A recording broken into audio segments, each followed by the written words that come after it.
आणि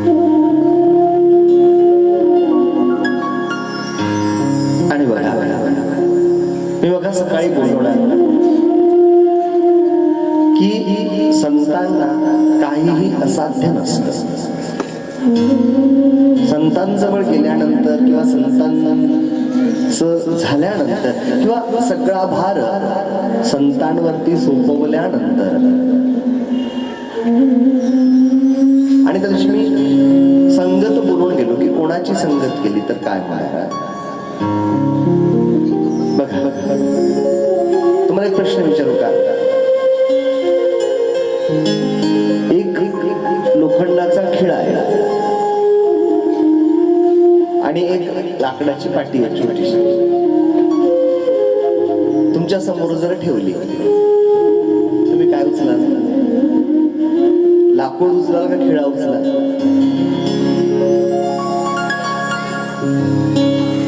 बरोबर हुशार आहे तुमच्या गावाची. लाकूड उचलशील का उचलशील? अरे पण का उचलशील? पाटी म्हणजे कशासाठी उचलशील लाकूड? भाषा कळत नाही मला. काय लाकडाचा फायदा काय? लोखंडाचं खिळाचे काम आहे ना. बघा आता खिळा वजनाला जड आहे, त्याची किंमतही बाजारामध्ये बरी आहे. लाकडाची पाटी आणली तर काही कामाची नाही आहे, घरामध्ये ती पडून जाईल. पण एखाद्या वेळेला कुल्फीवाला जर गावात आला, त्या मुलांसाठी सांगतोय मी, मुलांना कुल्फी खायची असेल, लाकडाची पाटी देऊन कुल्फी मिळत नाही, पण ते लोखंड देऊन त्याला कुल्फी मिळत आहे. म्हणजे ते मूल्यवान आहे, त्याची किंमत जास्त आहे. कोणाला उचलायचं आहे? खिळ्याला, कारण त्याची किंमत जास्त. आता एक काम करा, तो खिळा उचला आणि पाण्यामध्ये नेऊन टाका. काय होईल? बोलू नको. तो खिळा पाण्यामध्ये बुडेल. आता ती लाकडाची पाटी आहे, काही कामाची नाहीये. तिला आणा, तिला पाण्यामध्ये टाका. आता काय झालं? पाणी बुडेल का? पाटी तिथं. तेच सांगायचं आहे मला तुम्हाला. आशय माझा तुम्हाला समजेल. तो खिळा तुमच्या कमरेला जर तुम्ही बांधला, पाण्यामध्ये उतरला, काय होईल? खिळाही बुडेल, तुम्हालाही बुडवेल. ज्याला स्वतः तरता येत नाही तो तुम्हाला काय तरेल? खिळा म्हणजे माणूस आहे, त्याची संगत करून फायदा नाही. पण पाटी म्हणजे संस्था आहे. वजनाला हलका आहे, किंमत काय दिसणार नाही त्याची, सगळ्या गोष्टी बरोबर आहे. पण ती लाकडाची पाटी घेऊन, समजा तुम्ही तुमच्या कमरेला ती पाटी बांधली, नदीला कितीही मोठा पूर असू द्या, आणि त्याच्यामध्ये जर तुम्ही उतरला, ती पाटी स्वतःही तरेल आणि तुम्हालाही दुसऱ्या किनाऱ्याला घेऊन जाईल. त्याचप्रमाणे संत आहेत महाराज. जर संगत संतांची केली, संतांना तरण्याची गरज नाहीये, पण संत तुम्हाला तारून नेल्याशिवाय राहणार नाही. संगत संतांची महत्वाची आहे. आणि त्यातलेच एक उच्च पराकोष्टीचे संत म्हणजे वंदनीय महाराज आहे. जे महाराजांच्या आश्रयाला गेले, जे महाराजांचे झाले, जे महाराजांचे होऊन राहिले, किंवा ज्यांना महाराजांनी आपलंस केलं, त्यांचं नाव उज्ज्वल झालं, भवितव्य उज्ज्वल झालं. आणि त्याचं प्रात्यक्षिक उदाहरण तुमच्या समोर आहे. हे मी कशासाठी सांगितलं की तुम्ही फक्त मागच्याला बोलू नका, कोणी चुपचाप जिथं बसले तिथं बसून जायचं, आले की बसून जायचं, बोलायचं नाही. आणि आज आपल्या व्यासपीठावर त्यांनी फार सुंदर कबीरजींची एक रचना तुमच्या समोर सादर केली. म्हणजे आमच्या महाराजांची लाडकी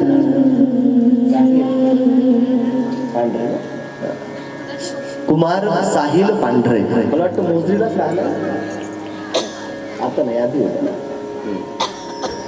मराठी टीव्हीवर पण सारेगमला स्टार प्रवाहला सूर नवा ध्यास नवा ही एपिसोड चालायचा.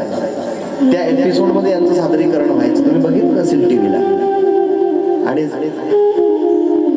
विचार घ्या, आज टीव्हीवरच्या कलाकारांना खूप आमंत्रण द्यावे लागतात, फोन करावे लागतात, तेव्हा कुठे ते सेलिब्रिटी म्हणून येतात. पण आमच्या वंदनीय महाराजांचे पायीक असणारे एवढे मोठे टीव्ही कलाकारांना कोणतं आपल्या व्यासपीठावर येणं हे फार मोठी गोष्ट आहे महाराज. तुम्हाला एक सांगतो. आणि त्यांच्याबरोबर ज्या भगवान गोपाल कृष्णाने स्वतःच्या मुरलीने सगळ्यांना ध्यास लावलेला होता, तोच ध्यास लावण्यासाठी आज प्रत्यक्ष भगवान गोपाल कृष्ण तुम्ही महाराज आता खंजिरी वाजवता, तुम्ही महाराज आहे. पण दादा अविनाश दादा कोल्हे फार सुंदर वादन केलं आहे त्यांनी. आणि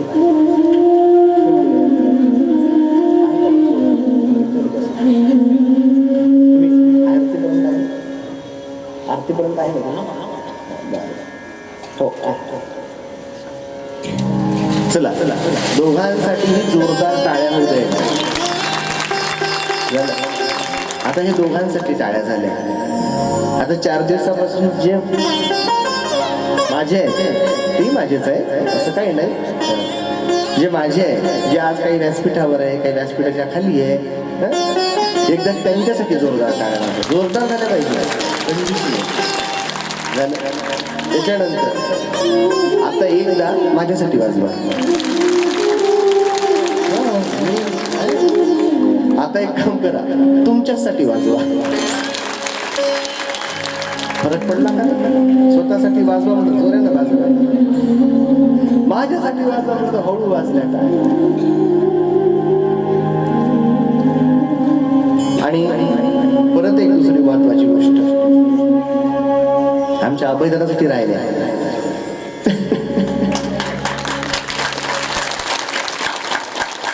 त्या दिवशी आपण आपल्या कथेमध्ये जो विषय घेतला होता समृद्धी महामार्गाचा, फार खेद वाटतो मला आई साहेब. हो, त्या दिवशी बोललो मी बराच वेळ त्या विषयावर. दादाने मला सांगितलं होतं त्याच्यामध्ये फार मोठी ती दुर्दैवी बाब झाली, ती कोणाच्या आयुष्यामध्ये तसं व्हायला नको होतं. तुमच्या वर्धा जिल्ह्यामध्ये 14 जण त्याच्यामध्ये होते हे मला कळलं, पण पवनार बद्दल कोणी होतं हे मला माहिती नव्हतं. पण तरी सुद्धा एवढं मोठं दुःख होऊ नये जे कधी पचवू शकत नाही. त्या दिवशी मी सांगितलं, एक खड्डा असतो मातीचा,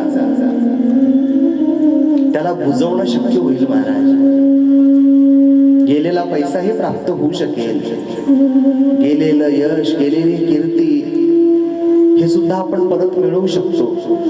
पण मृत्यूसारखी हानी जगात दुसरी कुठली नाही. आणि तीही हानी की ज्या मुलाच्या खांद्यावर जाण्याचं स्वप्न जे आई वडील बघतात,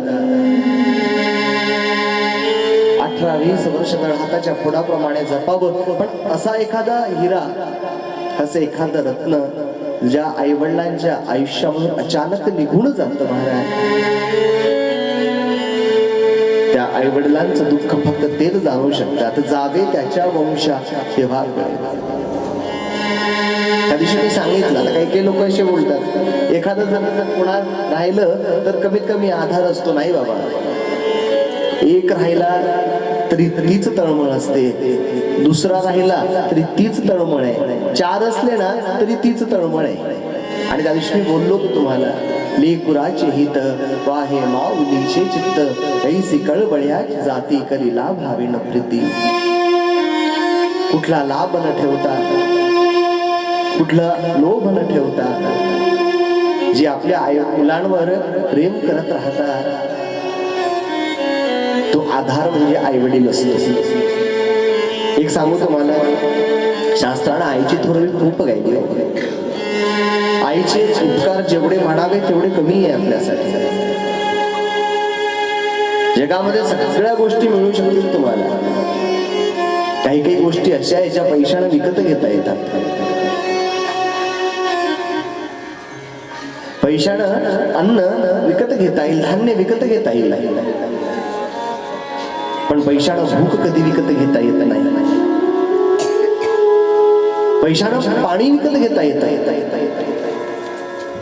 पण पैशानं तहान विकत घेता आलेली नाही.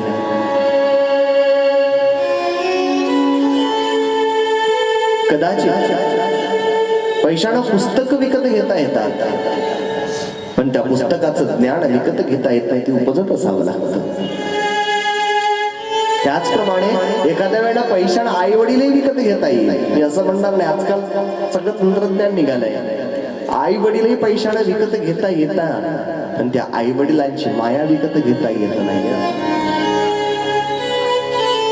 आणि त्या आई वडिलांना हे सांगावं लागत नाही की आपल्या मुलांवर तुम्ही प्रेम करा, ती उपजत असतं. त्या दिवशी मी बोललो, मुलगा तरी स्वार्थापोटी प्रेम करेल, पण मायबाप अशी दोन जीव आहेत महाराज, जे आपल्या संततीवर निस्वार्थ निष्काम प्रेम करत राहतात. त्यांना सांगावंच लागत नाही ते कुठून उपजतं कुठून निघतं, सांगावंच लागत नाही. शास्त्रानं आई खूप गायली, शास्त्रानं आईचे उपकारही मानलेले आहेत महाराज. पण वडिलांचं काय हो, जो आपल्या छातीवर दगड ठेवतो त्याला कठोरता घ्यावीच लागेल, कारण त्याला उज्ज्वल भवितव्य आपल्या मुलांचं घडवायचं असतं. एक लक्षात घ्या,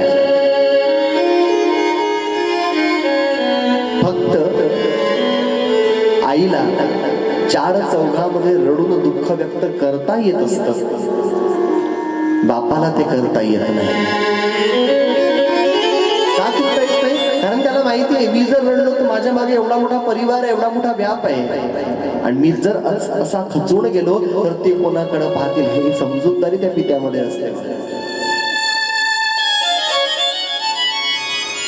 अश्रूच्या द्वारे दुःख हलक झालं, कुठला आजार उत्पन्न होणार नाही. पण जे आपल्या आत गिळत राहतो ना महाराज, तो आघात फार मोठा आहे, लक्षात घ्या. भगवान रामचंद्र वनवासामध्ये निघाले, सगळ्या अयोध्येला दुःख झाले.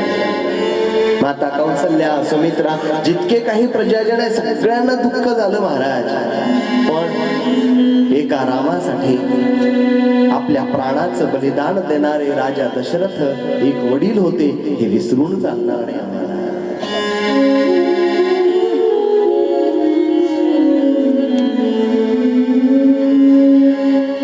राजमाता जिजाऊ महासाहेबांनी छत्रपती शिवाजी महाराजांना घडवलं, उत्तम संस्कार दिले, सगळ्या गोष्टी बरोबर झाल्या, पण शिवा सुरक्षित राहावा याच्यासाठी झुंज देणारे शहाजी राजे एक पिता होते, हे विसरून चालणार नाही. माता देवकीनं भगवान कृष्णाला जन्माला घातलं, सगळ्या गोष्टी बरोबर आहे, दुःख तिलाही झालं, पण वादळ वारा सोसून आपला मुलगा सुरक्षित राहावा याच्यासाठी भर पावसामध्ये चालत जाणारे वसुदेवजी एक पिता होते, हे विसरून चालणार नाही महाराजा. बघा ना काय स्वप्न असते आपल्या पित्याचं. बस बस उत्तम भवितव्य, दिवसाची रात रात्रीचा दिवस. आपल्या मुलाला चांगल्या शाळेमध्ये ऍडमिशन मिळावी, तिथल्या लोकॅलिटी प्रमाणे त्याला चालता यावं, काही गरज नाही, त्याला काही घेणं देणं नाही. स्वतः एका कपड्यावर राहतो, पण पोराच्या गरजा पूर्ण करतो महाराज. रुपयाच्या ब्लेडनं स्वतःची दाढी खरडतो हो, पण आपला मुलगा चांगला दिसला पाहिजे म्हणून ते आई वडील मुलाला सलून मध्ये पाठवत असतात. काळजी आहे, चिंता आहे, आई गेलं ते झालं. त्यानं मोठं व्हावं, नोकरी करावी, नोकरीतला पैसा आम्हाला द्यावा, आम्हाला सगळे सुख द्यावे, अजिबात त्यांना तो फक्त तो सुखी राहावा, तो आनंदामध्ये राहावा, काही नको असतो त्यांना. पण आम्ही काय देतो त्या आई वडिलांना? नाही महाराज, मी त्या दिवशी मुलांनाही सांगितलं, बाहेर गेल्यानंतर विचार हा करायचा की घरी कोणीतरी आपली वाट बघत असतं महाराज. आणि असं स्वप्न जर आई वडील बघत असेल आणि त्या आई वडिलांच्या जीवनामध्ये असा एखादा दुःखद प्रसंग अचानक येऊन ठेपत असेल तर ते दुःख काय महाराजा. मुलगा घराच्या बाहेर पडतो, ते आई वडिलांनी वाट बघितली असेल, आता येईल नंतर येईल आता येईल, पण ज्या वेळेला ती हेलावून टाकणारी घटना ज्या वेळेला कानावर आली असेल त्यावेळेला त्या आई वडिलांचं काय झालं असेल महाराज, विचारही आपण करू शकत नाही. पण इतकं असून सुद्धा भगवंताला दोष न देता स्वतःच प्रारब्ध म्हणून पुन्हा भगवंताच्या दिशेनं आपला मार्ग क्रमित करणारे हे दोन आई वडील धन्य होय महाराजा. व्यासपीठावरून वंदना करतो मी त्यांना की खरोखर फार मोठी काळीज आहे तुमची. नाहीतर एखादी आई घराच्या बाहेर पडली नसती, एखादे पिता घराच्या बाहेर पडले नसते, हो म्हणलं असतं आम्ही नाही मानणार देव. 95 वर्षाचा म्हातारा 2 महिन्यापूर्वी आमच्या इकडे गेला महाराज. त्या म्हातारीनं देव सोडून दिला. समजावलं अगं म्हटलं म्हातारा झालता ना ते 95 वर्षाचं, तुम्हाला अजिबात नाही ते का गेला. या जगात देवच नाही, देवाचं अस्तित्व नाही, मी देव मानणार नाही. पण ज्या वेळेला ती पाठी मला दिसली, दादांनी मला सांगितलं आणि आज ते इथं येऊन यजमान होणार, तेवढं मोठं काळीज महाराज आहे, साधारण गोष्ट नाही. तुमचं दुःख मी घेऊ शकत नाही, तुमचं सांत्वनही मी करू शकत नाही. कारण मी सांगितलं की तुमच्या इथं जो खड्डा पडला तर तो कोणी बुजवू शकणार नाही, तुमचे डोळे मिटत पर्यंत. फक्त एवढं सांगतो की परमेश्वर तुम्हाला ते दुःख पचवण्याची क्षमता देऊ आणि परमेश्वरच तुमच्या हिऱ्याच्या पोटी तुम्हाला दिसो महाराज. बस एवढं परमेश्वराकडे मागणं मागतो आणि भक्ती मार्गामध्ये तुमचं असंच सहकार्य होत राहो आणि तुमच्या हातून सत्कर्म घडवून परमेश्वर तुमच्या दुःखामध्ये तुम्हाला फार मोठं, काय आता बोलता येत नाही, शब्द नाहीत माझ्याकडे ते बोलण्यासाठी, पण तुम्हाला कुठेतरी धीर देऊ एवढीच व्यासपीठावरून भगवंताच्या चरणामध्ये विनंती करतो. 2 मिनिटं नामस्मरण करू, त्यानंतर समोरची कथा आपण बघू.